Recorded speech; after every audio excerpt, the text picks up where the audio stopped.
All right, thanks so much, Carly. Our next guest grew up on the West Bank, where his father was a founding member of Hamas. He was groomed to take a senior role before he turned on the terrorist group in prison. Spying for Israel now, converting to Christianity, and ultimately seeking asylum in the U.S. Masab Hassan returns to us now, as he came a few years ago, and now we got more than ever. Masab, it's great to see you. We'd love to know the insight of this group and how they were able to pull off what they did October 7th. First, can you tell the audience your background, people that didn't read your book? I was born at the heart of Hamas leadership, and I know them very well. They don't care for the Palestinian people. They don't regard the human life. And I saw their brutality firsthand back in 1996 when I spent about a year and a half in Megiddo prison. They killed so many Palestinian people at that time. And this is when I decided that I cannot be together with this movement. In fact, I asked myself a question: what if they become a ruling party at some point? What will they do? If they succeed in destroying Israel and building their state, what will they do? They will kill our people. And this was the first question, that actually I had to be honest with myself. Even though Hamas gave me advantages, I was like a prince in that world, but I did not like them, and I turned against even my own blood. Because this is how much I did not like Hamas. And today, 25 years later, they are the rulers of Gaza, and we see what they are capable of doing. We saw what happened October 7th. We saw them do what they did to Holocaust victims. They have now over 200 hostages, murdered babies in their cribs, and we see the horror of what they're capable of. Now they've retreated back to Gaza, and a ground incursion is about to happen. Would you recommend Israel do this? And what will they find when they go in? Okay, first of all, we need to evacuate civilians as much as we can. This is an ugly war, and Israel did not start it. Hamas did. First of all, we need to encourage civilians to go into Egypt, possibly women and children, maybe men over 50 years old. These need to get out of the picture. Then the strip need to be cut two pieces, north and south, two parts. The northern part, this is where most of the tunnels are. We need to have a solid siege, okay, for long enough to deplete the enemy and to starve them. After that, we may need to explore using gas. This is sounds horrible, but I don't see any other option. The tunnels are interconnected, and gas could be one of the solutions, but this has to be in the right time. We cannot just rush into Gaza. There is no modern army that is prepared for this type of war. And most importantly, we need to get the civilians out of the picture. As long as there are civilians there, right, then the operation might be incomplete. But Masab, you also say it's almost impossible for us to give aid to the Gaza Strip. $100 million we're about to give them and keep it away from Hamas. Don't you agree that that can't work?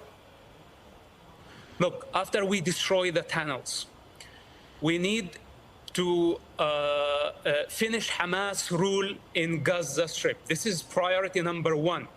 Then we need to replace the regime. Could be the Palestinian Authority, could be the Egyptian government, could be Arab League force. We need to replace their rule in Gaza. After that, we can talk about aid.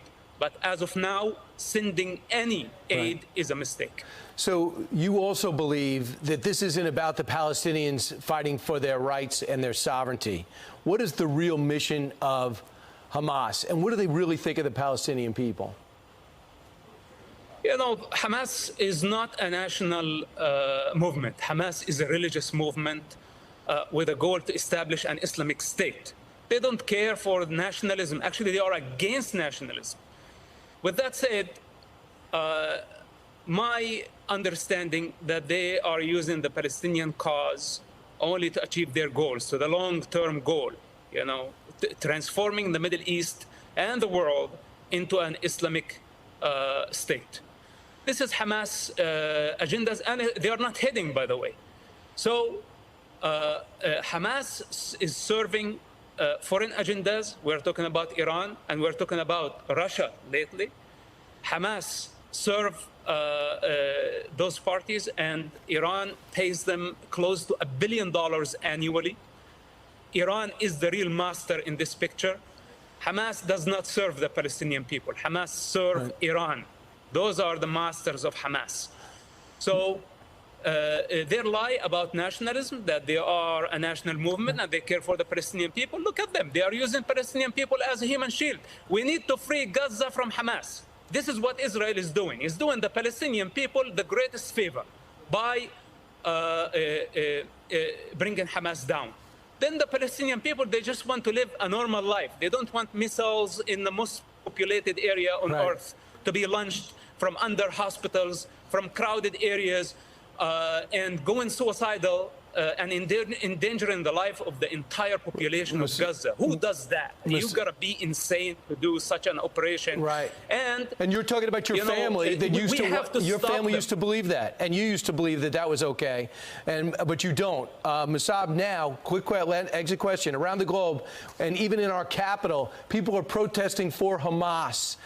They're saying for the Israel to back off and stop with the airstrikes. Well, what do you say to those protesters? What is about their mindset? Okay, listen, I cannot convince the entire world of truth. Right now, people are emotional. They hate to see children dying. Even though, Hamas is killing the people at the hospital, and we have evidence of that, but they still blame Israel. People can blame whoever they want. But now we have to concentrate. We have to focus. Public opinion is very important, but unfortunately, it's not the time to win the public opinion.